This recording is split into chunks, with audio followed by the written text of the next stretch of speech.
Hello. Today I thought I'd talk about titles. And this is a very interesting thing to talk about, and it has a lot of parts kind of to it, and I know I can't explain it extremely well in a short amount of time or ever, and it takes a while for it to sink in. It took me a while for it to sink in, to come to understand it to the point I've understand it, and I think there's much deeper levels to go. But let's talk about titles. Now we are basically, and all we are men and women. And anything we add to that, any description or any title is you could call it legal fiction. Like I do carpentry work. I could call myself a carpenter, but what does that mean? It's a title. What does that mean?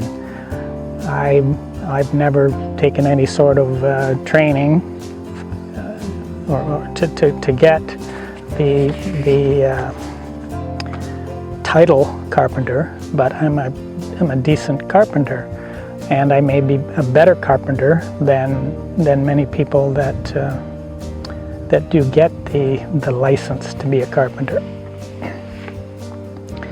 So it's just that what titles point to, they just point to, they don't declare really, they don't declare reality, they just point to something that's happening. Like, I do carpentry work. That's a correct thing to say. I am a carpenter. It really doesn't mean anything. It doesn't mean that I do good work. It doesn't mean that I do bad work. It doesn't mean anything. It just means that correctly I do carpentry work. And it's just kind of pointing at how we, and I was talking about that in my last video, about how we kind of lie to ourselves about our reality. And it's just these titles point at things that aren't real. They're not really true. They lessen us. The thing we are fully is, I am a man. And anything I add to that is just a description that lessens me. Now, one title, and it's easy to get tripped up by the title of mother and father. Those are titles. And just realistically, we become a mother and a father by a very, very small physical act. I mean, there's all sorts of sexual activity going on, but the actual part that during conception is just a few seconds, really. So that's not much. I mean, everything else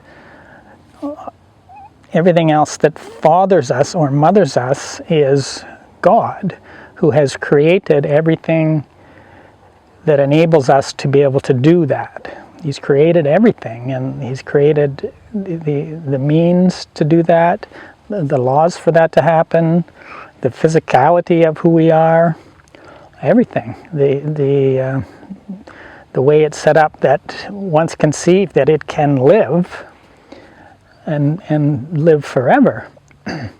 So we don't have much to do with that. So when I say father, it really doesn't mean much.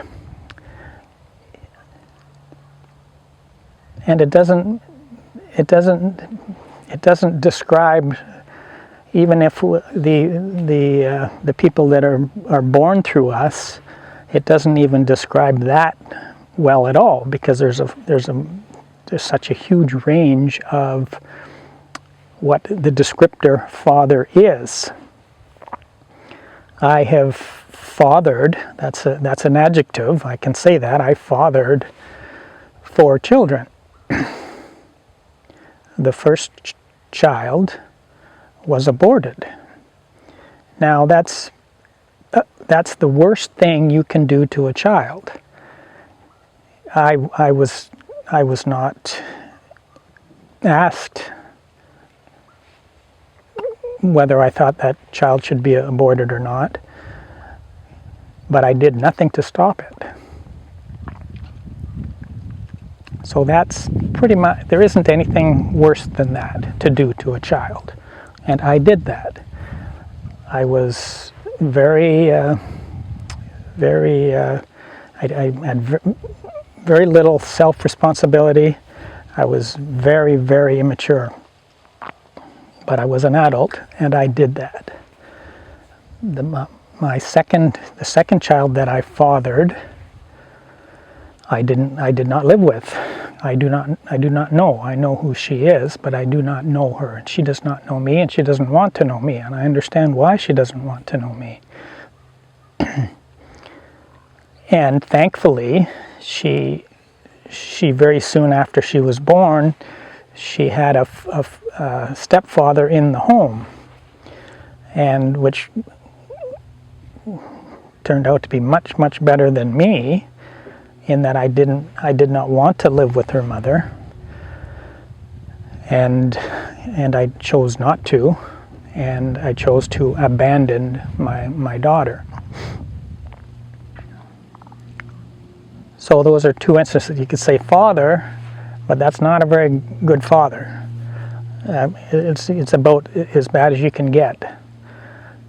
My last 2 children that I fathered, I lived with and I raised as well as I was able, and I had matured in that I could happily do that and wanted to do that, to the point where I was a single father. Their mother didn't want to live with us, so I raised them for a number of years on my own. So I did become a decent father.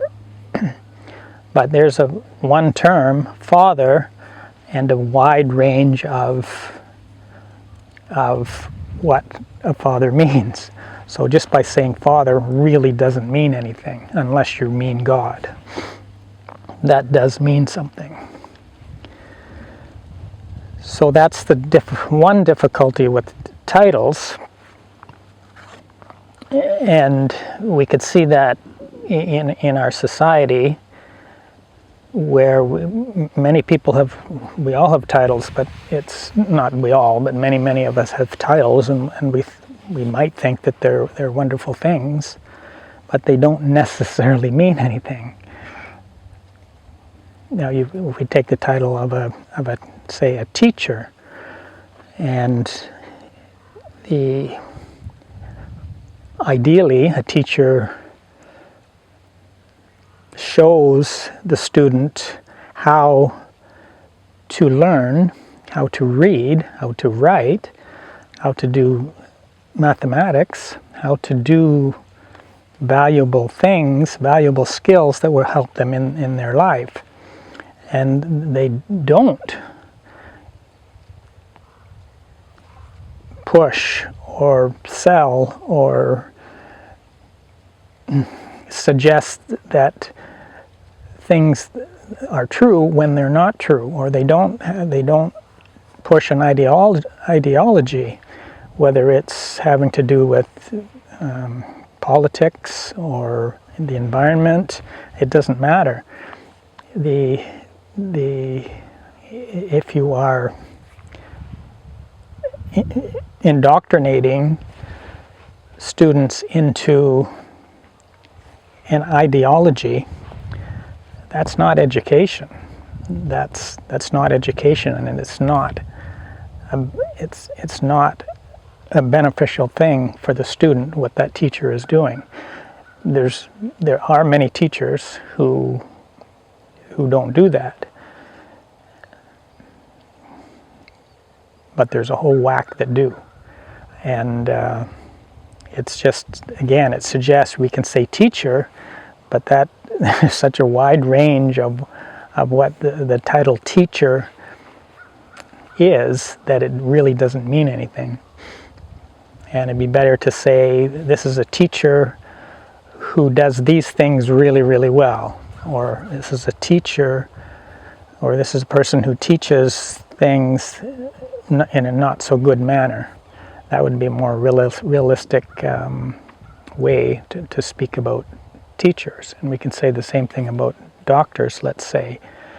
And we assume, generally, many of us, not all of us, many of us assume that people who have these titles, say a doctor, knows things that we don't, or understands everything that they are doing.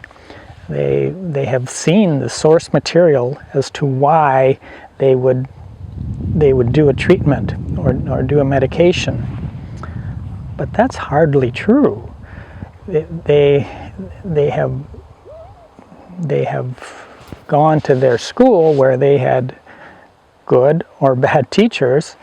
In a lot of the medicine is an ideology, not an actual realistic principle. So that's what they learned in their training. And they, as far as I can tell, there's very few that go right back and want to know exactly why they are doing something and see the actual studies that prove or show that this is a good thing to do. They don't go there. And in many instances, there is no there. It's not a proven thing to do. It comes about through political forces and societal forces, and I'm not discounting all of it. I'm just discounting some of it, and it begs the question, which of it is realistic? Which of it is true? And like if you look at COVID, when most doctors just went along with the scenario presented to them. They didn't look, or they maybe don't even have the skills to look at what really happened. The doctors that questioned it and the nurses that questioned it, they were silenced, or they were fired, or their licenses were taken away. And now we can see many of those doctors they've tried to continue to speak about it, but and now what there's much more evidence that what they're saying is correct. So the people that stood up and said, no, this is not right, were the people who were silenced. So it's pretty hard to blanket say a doctor is someone who understands the whole process of what they're doing, because it's just not true. Now I've just been talking kind of more the practicalities, or the kind of the physical nature of titles, but it just goes much deeper than that, in that we're so involved in titles of titles of people, of who they are, and we get so, it just becomes so important. It has become so important to us in our culture, in this particular society, and there's all kinds of them, and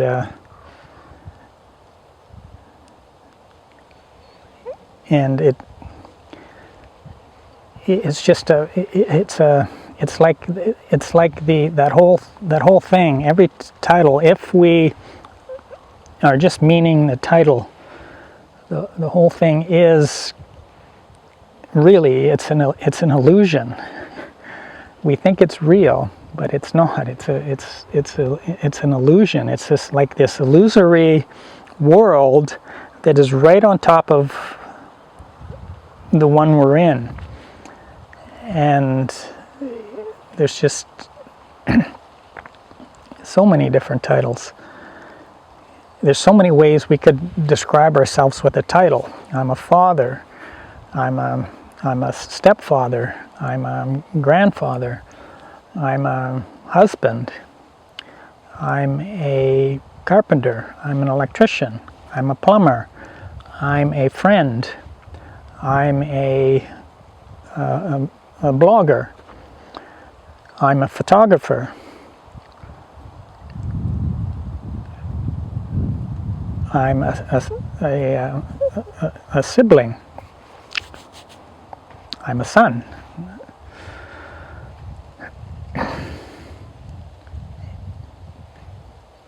And those are all really descriptors of things that I do.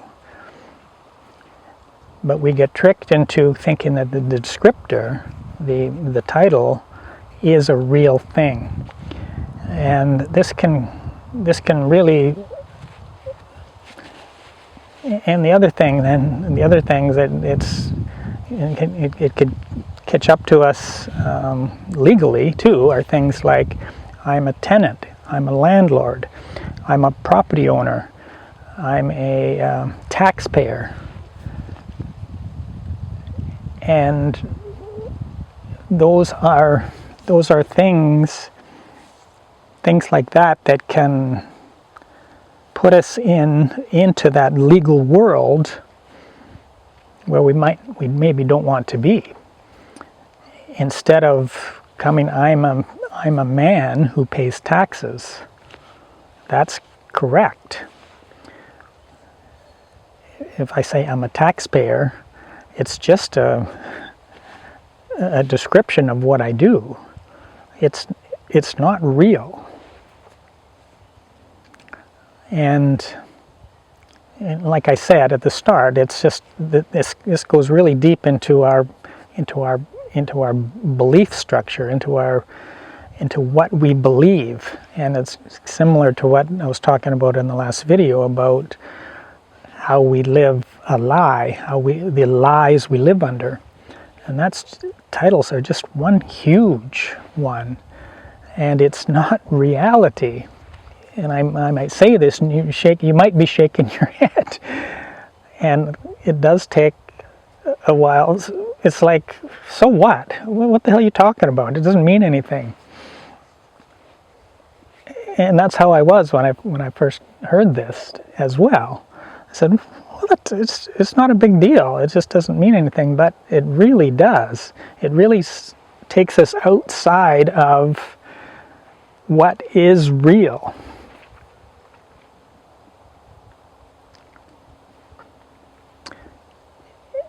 So it is a big deal, and again, it's just something that has many layers, and I'm just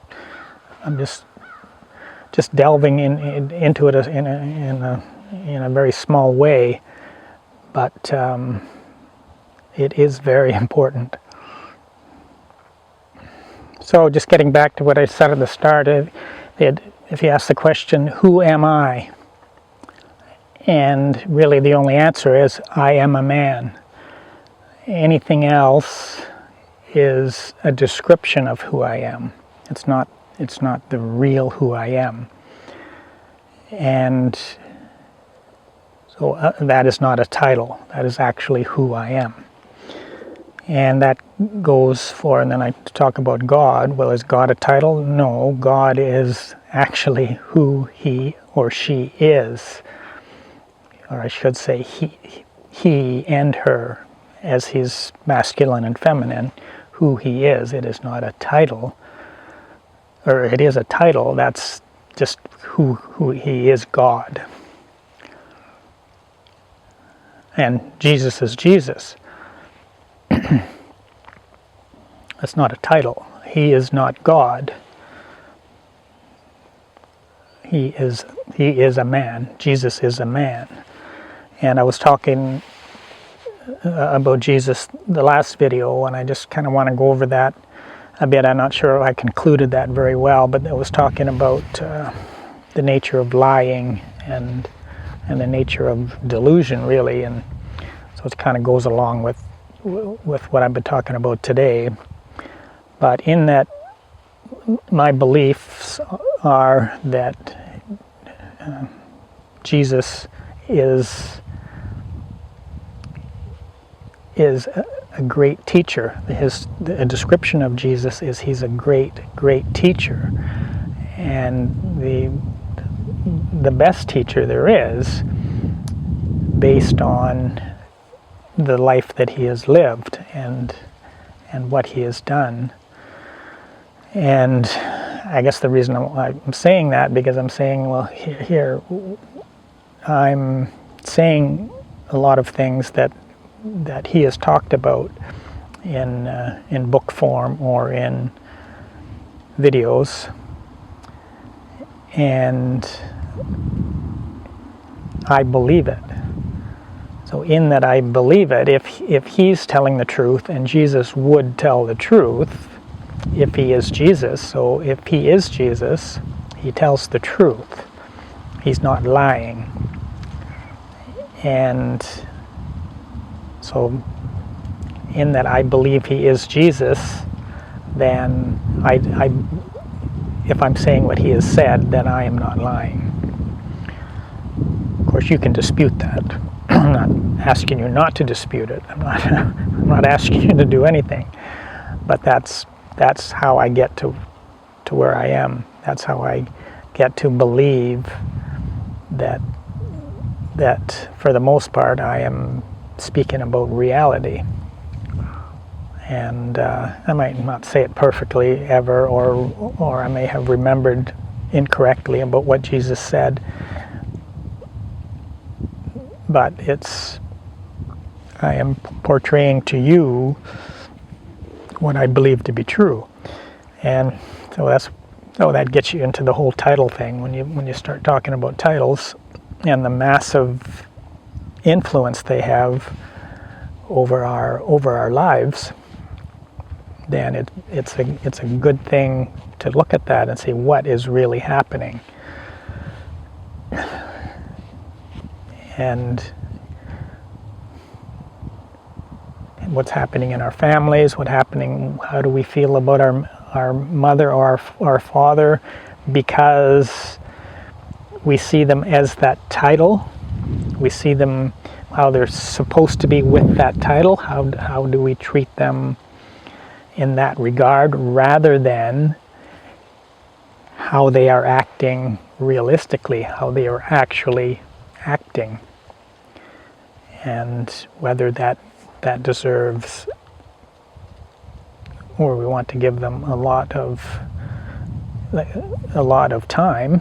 We need to always give everybody respect for who they are, but that doesn't mean necessarily that we have to give them our time.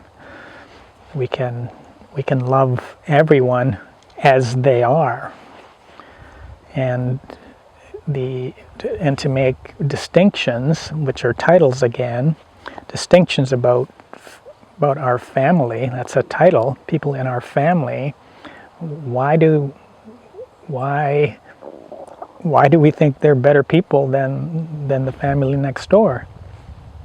We're physically closer to them. We know them better, but that does not make them better people. But we get confused with families, and we get confused with nationalities. We say, thinking that Canadians are better people than other people. That doesn't necessarily hold true. Or it's just, and there's such a wide range of people in each camp that some people are better people, are more loving people than others. And just because they're in our particular camp doesn't make them better. we get confused about that. About who's on my hockey team, the hockey team that I picked out of random. They're my hockey team. Why are they better than a bunch of other people who aren't on my team? It really doesn't make any sense, and it's not true. But we get caught in these things, and it's just like, do you think I might be thinking I'm talking gibberish here? But I'm not. And we will really see that. It might take us a while, but when our body dies and we're in the spirit world, we will see these things, the things that we thought were important. Many things we feel are important on earth will not continue to be important to us, because they just don't have the meaning of what I've been talking about. The title doesn't really mean anything. So it's just a good thing to look at and to ponder about, and to just look around and see what titles we're using that aren't, and how we're using them, and to see if that is actually how we feel about that title, how we think that title is true or false. So, thank you for your time.